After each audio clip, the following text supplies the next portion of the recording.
शंकर भगवान की जय, भोलेनाथ की जय, बम बम बिहारी की जय।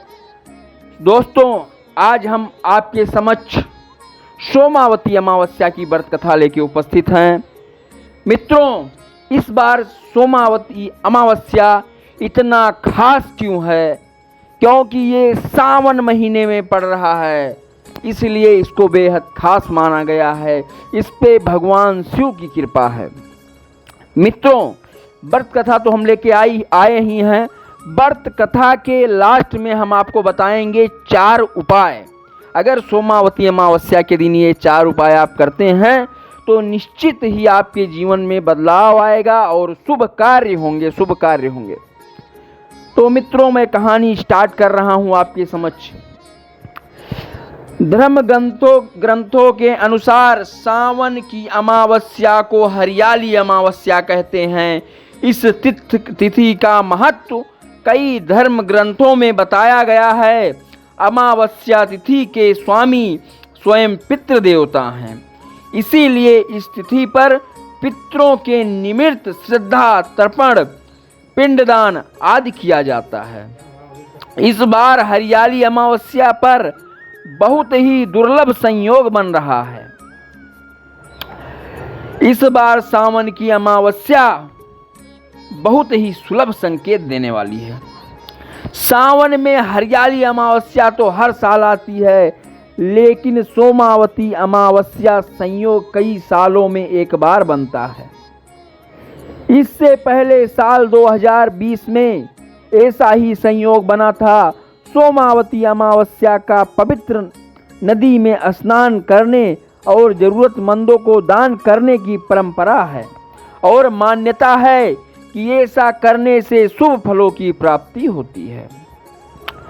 सावन सोमवार को अमावस्या की तिथि से ही इसका महत्व भी बढ़ जाता है। मित्रों, अब हम आपको सोमावती अमावस्या की व्रत कथा की ओर लेके चल रहे हैं। सोमावती अमावस्या का व्रत कथा के अनुसार एक गरीब ब्राह्मण परिवार था। उस परिवार में पति, पत्नी एवं उसकी एक पुत्री भी थी। उसकी पुत्री समय के गुजरने के साथ साथ धीरे धीरे बड़ी होने लगी। उस पुत्री में बढ़ती उम्र के साथ साथ सभी स्त्रियों चित सगुणों का विकास हो रहा था। वह कन्या सुंदर, संस्कारवान एवं गुणवान थी, परंतु गरीब होने के कारण उसका विवाह नहीं हो पा रहा था। एक दिन उस ब्राह्मण के घर एक साधु महाराज पधारे। साधु उस कन्या के सेवा भाव से अत्यधिक प्रसन्न हुए। कन्या को लंबी आयु का आशीर्वाद देते हुए साधु ने कहा, इस कन्या के हाथ में विवाह योग रेखा नहीं है। तब ब्राह्मण दंपति ने साधु से इसका उपाय पूछा। कन्या ऐसा क्या करे कि उसके हाथ में विवाह योग्य बन जाए? साधु महाराज ने कुछ देर विचार करने के पश्चात अपनी अंतर्दृष्टि में ध्यान करके बताया कि कुछ ही दूरी पर एक गांव में सोना नाम की एक धोबनी महिला अपने बेटे और बहू के साथ रहती है, जो बहुत ही आचार विचार एवं संस्कार संपन्न तथा पति प्रायण है।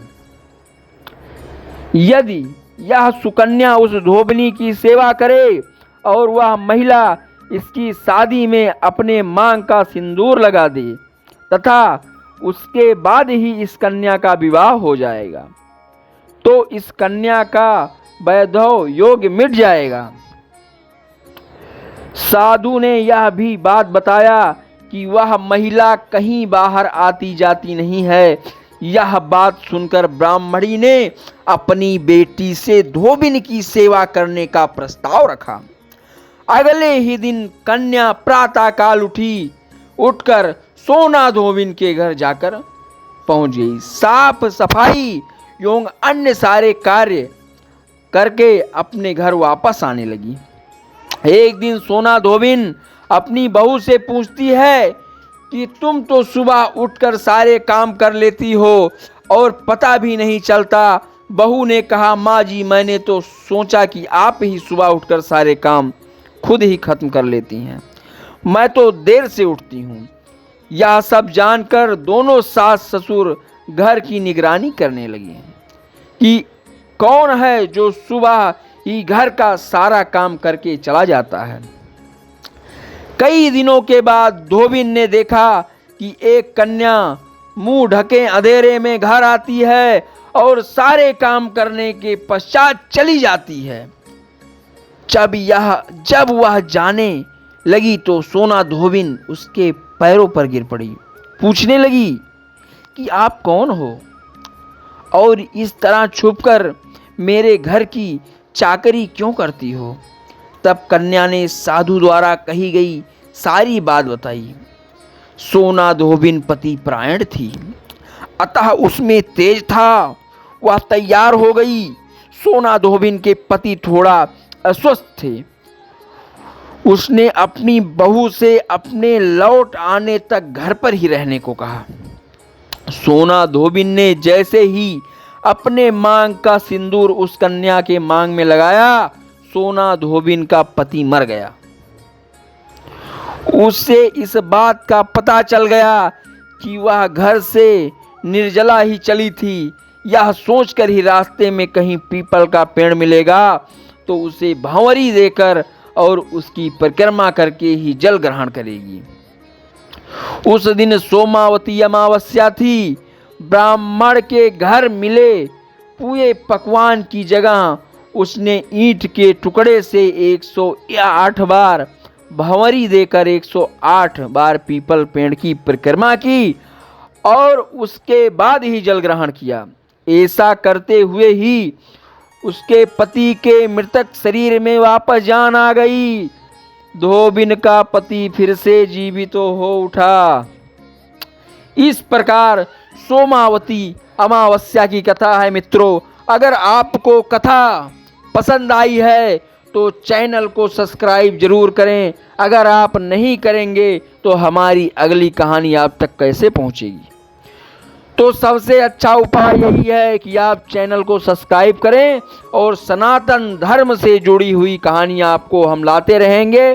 सावन से जुड़ी हुई, जब तक श्रावण मास चालू है, सावन से जुड़ी हुई कहानियाँ हम आपको लाते रहेंगे आपके समक्ष। तो मित्रों, चैनल तो आपको सब्सक्राइब करना ही पड़ेगा। अब हम आपको बताएंगे कि सोमावती अमावस्या के दिन ऐसा चार उपाय करें कि जिससे आपको सुख शांति आपके परिवार में वैभव फैले, सुख मिले, शांति मिले, धन पुत्र लक्ष्मी की कोई कमी ना रहे, आप सर्वो संपन्न रहें। सोमावती अमावस्या पर गरीबों को अनाज, कपड़े, बर्तन आदि चीजों का दान करें। इससे आपकी हर मनोकामना पूरी होगी। नंबर 2, अमावस्या तिथि पर पितरों की आत्मा की शांति के लिए श्रद्धा तर्पण और पिंडदान आदि करें। इससे पितरों की कृपा आप पर बनी रहेगी। हरियाली अमावस्या पर पौधा लगाने की परंपरा है। मान्यता है ऐसा करने से घर में सुख समृद्धि बनी रहती है। नंबर 4, सावन का सोमवार होने से इस दिन भगवान शिव की पूजा करना भी विशेष फलदायी रहेगा। इससे भी आपकी परेशानियां कम हो सकती हैं। मित्रों, ये 4 उपाय अगर आप कर लेते हैं तो निश्चित ही आपके जिंदगी में शुभ संकेत आना चालू हो जाएंगे। और पितरों, आपको सबसे बड़ी बात ये बताता हूँ, अगर पितृ दोष है, पितृ आपके खुश नहीं हैं, तो आप कितना भी यत्न कर लो, आपके ज़िंदगी में सुख की अनुभूति हमेशा कमी ही रहेगी।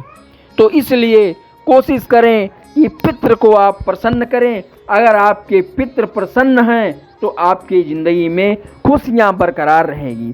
अगर ये 4 उपाय और सोमावती अमावस्या की कहानी आपको पसंद आई है तो चैनल को ज़रूर सब्सक्राइब करें वीडियो को ज़रूर लाइक करें और कमेंट करके ये बताएं कि आप कहां से हैं, जिसलिए मैं आपको धन्यवाद कर सकूं। थैंक यू, धन्यवाद।